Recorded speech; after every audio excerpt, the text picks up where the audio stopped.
Going on, guys? We're back at it with the kdx200. Today we're going to be working on the ODI V2 V-lock grip system. They're supposed to be super dope for 2-stroke, 4-stroke, motocross applications. Kawasaki, KTM, Yamaha, Husqvarna, Suzuki, all the good stuff. So they have these really nice aluminum end caps. Well, if you have handguards, no bueno, right? So what we're doing today, if you look at this guy, this manual right here, it says you can punch out those end pieces. So what I did was went ahead and scored around this piece here, so not this bottom piece but this top piece, with just a run-of-the-mill just box knife, right? You can tell on the piece here, if I can show you, there is a, let's see, you don't want to see that. There's a spot in there, well, where you can see right there, that little faint white line in there where it separates. Basically, you want to separate that out and then get to where that cap is, basically, because basically it's a cap glued in there.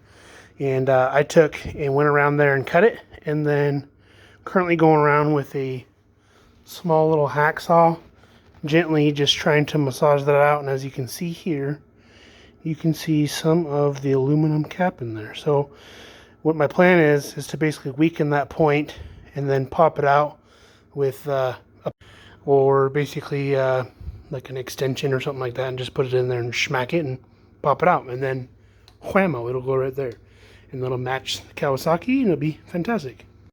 And after doing so, I don't know if I can do this two-handed or not. Probably have to flip it around so you can kind of see this. Don't mind the shirt, it was Hawaiian day at work. Anyways, the end is now, oh, popped right off. So now you can see the end of the billet cap, and then hopefully I can get in there and weaken that and pop it off some. So we'll see. Alright, so I'm going to just try to cut around here and see what... So after doing that, that end cap just comes right out. Nothing broken. Nothing marred up. I mean, the end of the thing is kind of messed up, but other than that, that's pretty dang clean. All it is a tapered piece of aluminum in there, and you can see where I kind of went around and cut it. But if you cut this little wafer disc off the end, which is setting on right there, boom, now you're good to go. See you next time. Alright, this time around I took a different approach. So last time I used a combination of scoring with this and this little mini husky hacksaw dude. This time I was just going with just this. Now, be warned, I am not a professional. I don't condone doing this. If you want the right ones, buy the right ones. Supposedly these were the right ones, and anyways, I'm doing it this way. So do this at your own discretion. You're an adult or kid or whatever. You can make adult decisions. You can make decisions based on what's right and what's wrong. This is sharp. Your hand is very soft and delicate. It will get cut. So now that that's said, the words have been said. You're going to go along here and cut along the edge. Right about there. And as I was doing so, I just basically just went around once, went around twice, and then started cutting deeper and deeper. And as I did, you can now see I've cut around that layer, leaving this outside green part a lot nicer than this one. So this one's a little bit chewed up, right? I mean, from the side, you can't really tell, like teeny bit here and there. Let's see if I can show this better. Supposedly, if you go like this, you can see it. Anyways, the outside just chewed up a little bit, right? So we'll see about that. This side, not really chewed up as much. This is the side with the locking thing, so you don't have to glue it, which is dope. So just keep going about it like this. Just cut a little bit at a time, and we shall see how it goes. We just go nice and steady around there. Nice even pressure so you're not going to cut your hand when it decides it wants to slip, because it'll slip. I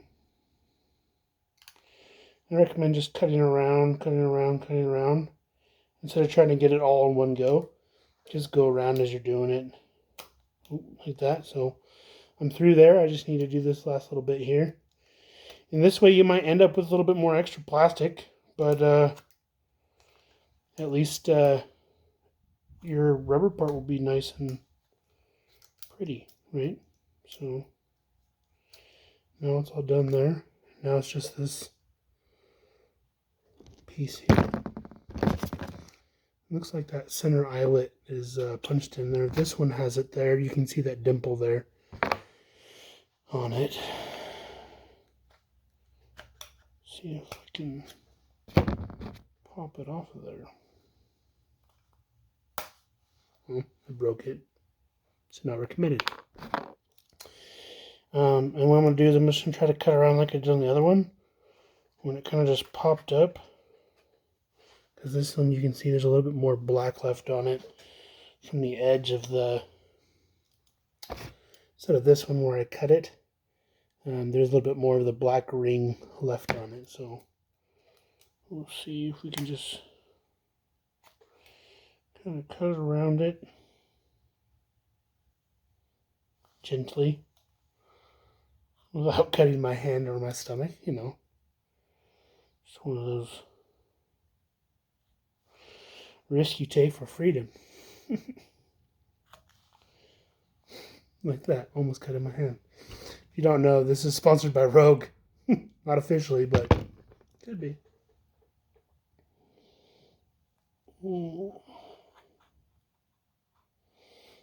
Oh my god.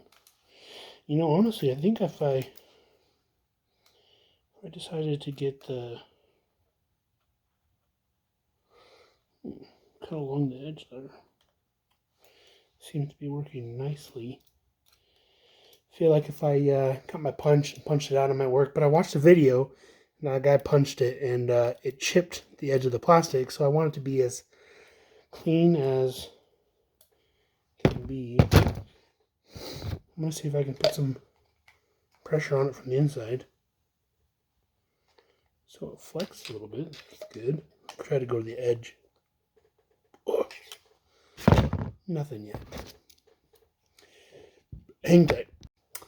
So this seems to be fighting me more as I'm trying to protect this outer green piece so it keeps its beautiful allure, right? But I think since I left a fine area of that black piece, it's fighting it because it's still sealed along there.